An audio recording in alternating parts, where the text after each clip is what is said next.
జాగ్రత్తగా వినండి.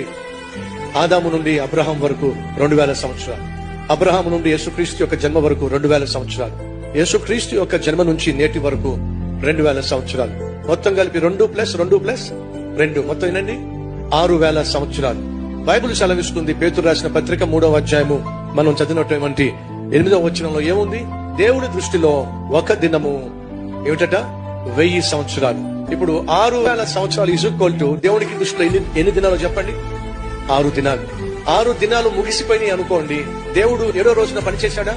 పని చేయాల. 7వ రోజు ఏమిటట? విశ్రాంతి. అనగా ఎన్ని సంవత్సరాలు గడిచిపోయినాయి? 6000 సంవత్సరాలు, అనగా 6 దినములు గడిచిపోయినాయి. అండ్ అర్థం తెలుసా? 6 రోజులు గడిచిపోయినాయి. టైం ఎంత అయిందో తెలుసా మీకు?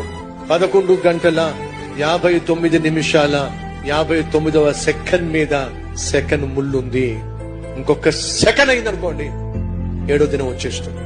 సహోదరులు సహోదరులు, చివరి గడియలో మనం ఉన్నాం, చివరి నిమిషంలో మనం ఉన్నాం, చివరి సెకండ్ లో మనం ఉన్నాం. ఏ క్షణమైనా యేసుక్రీస్తు వచ్చేస్తాడు. కాబట్టి మనం సిద్ధంగా ఉండాలి. ఈ వాస్తవాన్ని